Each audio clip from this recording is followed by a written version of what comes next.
Subscribe कीजिए हमारे channel Sonipat 24 को। सबसे पहले लेटेस्ट खबरें देखने के लिए बेल आइकन को दबाइए। सोनीपत के लघु सचिवालय के सभागार में हरियाणा सरकार के कैबिनेट मंत्री मूलचंद शर्मा ने जिला कष्ट निवारण समिति की बैठक में भाग लिया और जनता की 18 समस्याओं को सुना, जिसमें से उन्होंने 17 का मौके पर ही निपटान कर दिया, जबकि एक शिकायत को अगली बैठक के लिए लंबित कर दिया गया। इस दौरान सोनीपत के सभी विभागों के अधिकारी बैठक में मौजूद रहे। मूलचंद शर्मा ने अधिकारियों को निर्देश दिए कि जनता की समस्याओं को जल्द से जल्द निपटाएं।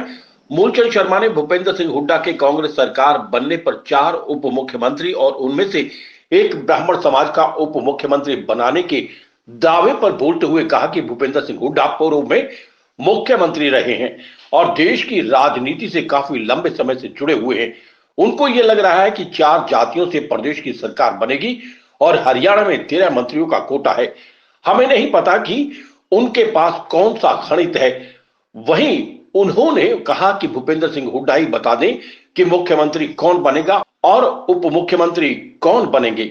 वहीं उन्होंने कहा कि बीजेपी का संगठन ये तय करता है कि कौन चुनाव लड़ेगा और कौन मुख्यमंत्री बनेगा और कौन मंत्री बनेंगे।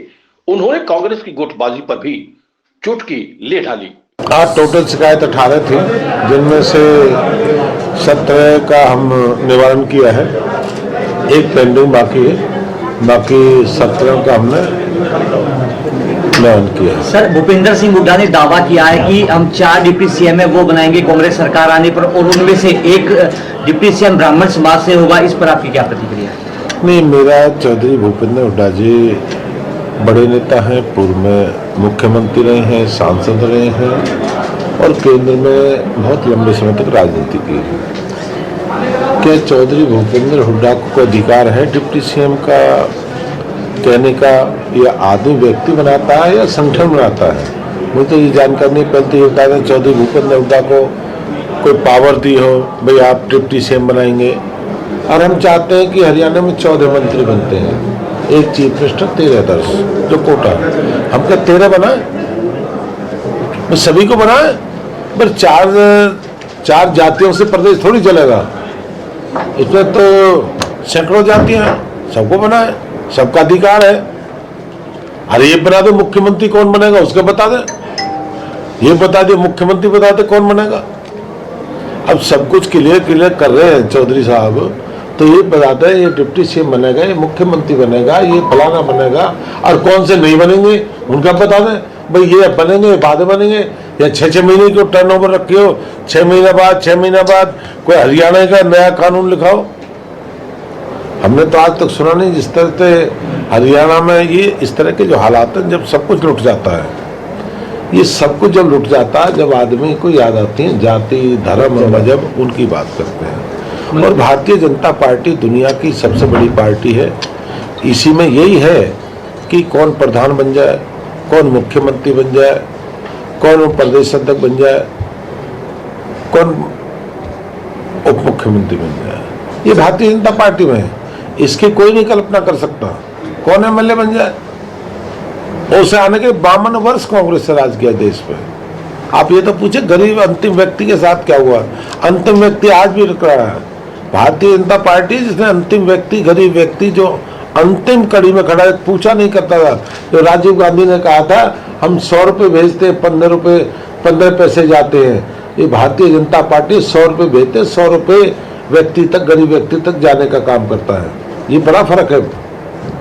सर, देश भर के ट्रांसपोर्टर जो है हड़ताल कर रहे हैं, खासतौर पर किसानों की फसल की खरीद नहीं हो पा रही, प्रत्येक मंडी में हालात बदतर हो रहे हैं, किसान परेशान, रेट भी कम हो गए हैं। क्या जल्दी समाधान निकालेंगे फसलों की?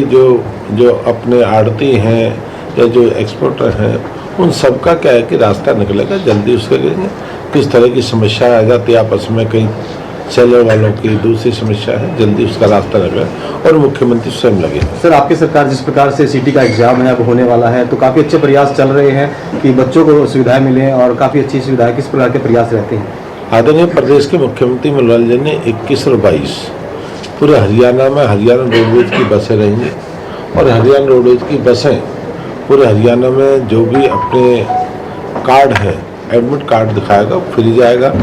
और जो जानकारी में 13 लाख के आसपास कैंडिडेट हैं और हम ये चाहते हैं कि जिनको 21 को देना है वो रात को भी जा सकते हैं, कार्ड दिखा के रात को भी जा सकते हैं।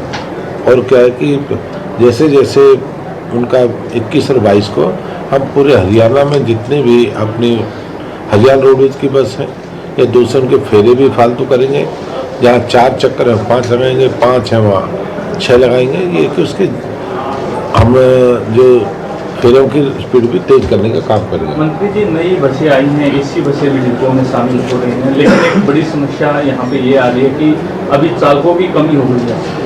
और कागजों पर देखे जाए तो चालक पूरे हैं, लेकिन बहुत सारे चालक हैं जो रोडवेज के हैं लेकिन कहीं पर चौकीदारी कर रहे हैं या उनकी ड्यूटी कहीं और लगी हुई है। इस सिचुएशन से कैसे? हमने हरियाणा रोडवेज के जब इस समय बसों की समस्या थी, पूरे हरियाणा में कहा जाता था कि प्राइवेटीकरण हो जा रहा है। और मेरे मित्र भी कहते थे दूसरे दलों के लोग कि हरियाणा की कभी बस नहीं आ सकती, रोज प्रदर्शन करें। हमने हरियाणा रोडवेज के बेड़े में 5200 बस, हमने 3500 बस हमने हरियाणा रोडवेज के बेड़े में शामिल की हैं। ये रिकॉर्ड है जिसने हरियाणा बनाया। 1 नंबर 66 का हरियाणा के बाद सबसे बड़ी खेप प्रदेश के मुख्यमंत्री मनोहर लाल जी के नेतृत्व में 2023 में आई, 22-23 में। दूसरा, जहाँ रोडवेज के जिसमें कर्मचारी हमारे ज़्यादा थे, किसी हम एक कर्मचारी को नेट का उनको वापस, चाहे कोई डीडीपी ऑफिस में है या दूसरे एक्साइज टैक्सेशन में है या किसी अधिकारी के दूसरे, हमने कहा रोडवेज के जितने ड्राइवर हैं वो सब वापस आए। बस हमारे पास एक्स्ट्रा खड़ी हुई है और सभी को वापस बुलाएंगे और सबको जल्दी जल्दी। और नई कौशल विकास से भी कहीं कनेक्ट है ड्राइवर हम और लेने जा रहे हैं। सर, कांग्रेस की गुटबाजी को कैसे देखते हैं, क्योंकि कांग्रेस मानने को तैयार नहीं है, संगठन बना नहीं है, क्या देखते हैं? पुरानी पार्टी है, कहते हैं बड़ी पार्टी बड़े घरों के यही होते हैं। और कांग्रेस ने कभी संगठन से काम नहीं करा, परिवारवाद का काम किया है। एक परिवार एक बार उससे काम किया है, कभी उन्होंने अपने उससे काम नहीं किया।